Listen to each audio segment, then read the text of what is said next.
It was New Year's Eve, a time for celebration and fresh beginnings. Yet for Eric and Lily, a young couple from New Orleans, it was the allure of the supernatural that drew them to the infamous Myrtles Plantation, rumored to be one of the most haunted places in America.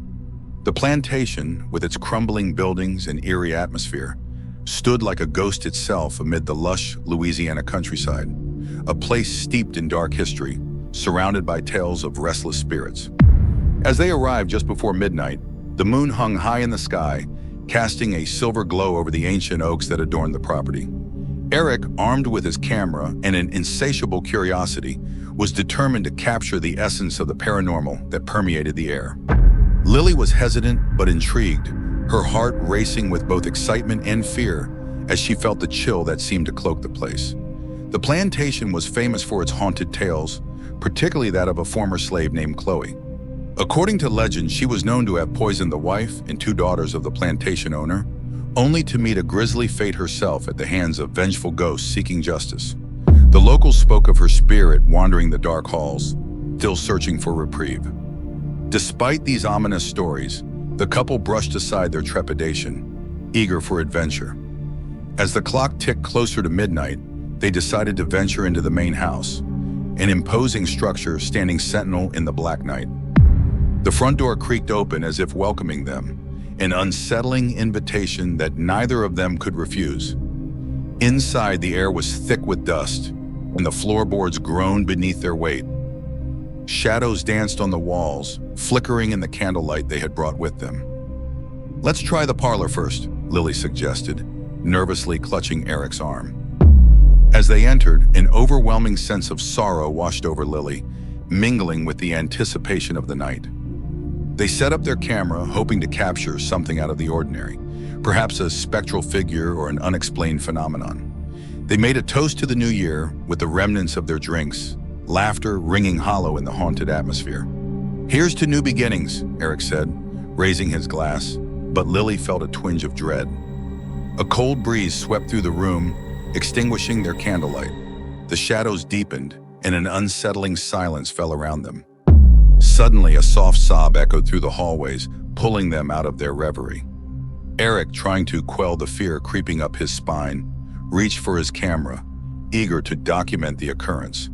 "Did you hear that?" he whispered, his voice barely above a tremor.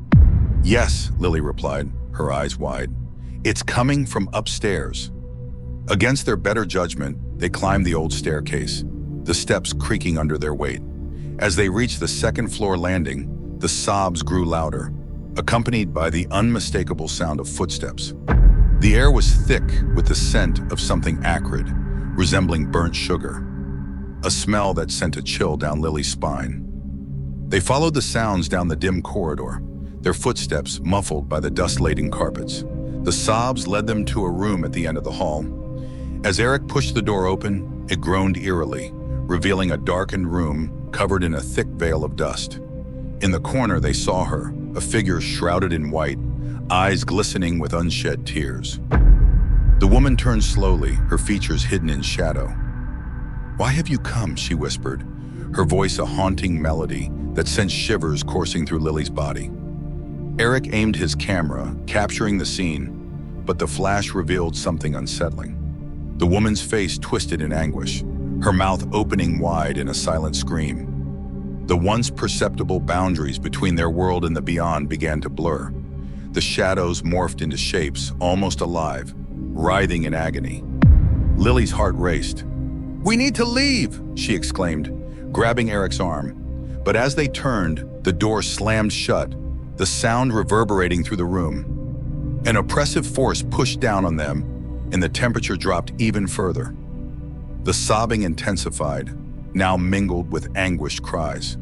"Why have you come?" the woman repeated, her voice rising in pitch, revealing an undercurrent of rage. "You're not welcome here." Eric frantically tried to open the door, but it wouldn't budge. The walls seemed to close in, echoing with the tormented past of the plantation. Then, through the shadows, an apparition took form.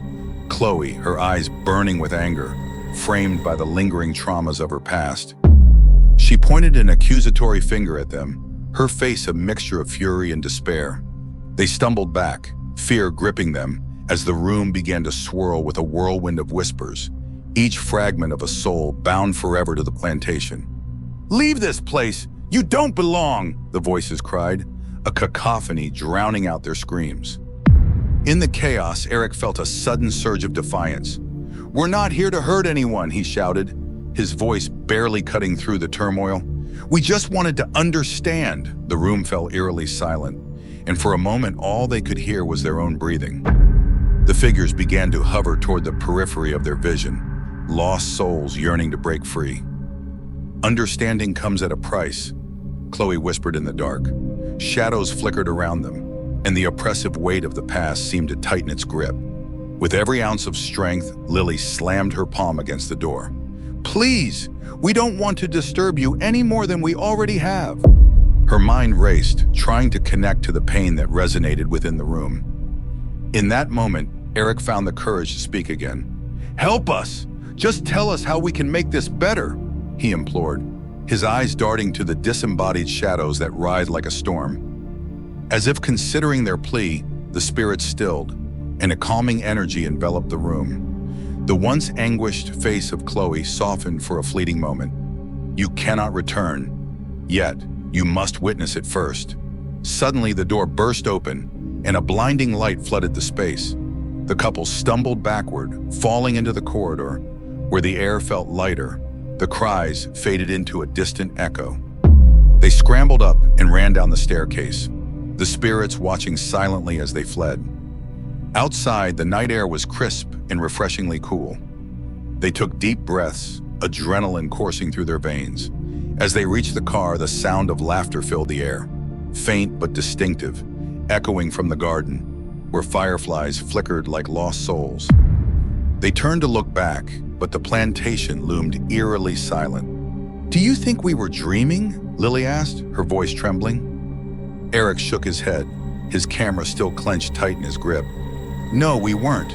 We have to leave this behind, but I can't help but feel that we'll be back, whether we want to or not." The midnight bell tolled from a distant church, marking the arrival of the new year. As they drove away, the plantation faded into the distance, shrouded in mystery, but deep in their hearts, they knew the bond they forged with its ghosts would never truly be severed. With every new year, the haunted tales would continue to whisper in their ears, binding them to the tragedies of Myrtles Plantation, forever haunted, forever entwined with its dark past. And as they drove into the night, the spirits lingered, waiting for another brave soul to uncover their story, ready to pull them into an eternal dance of sorrow and longing.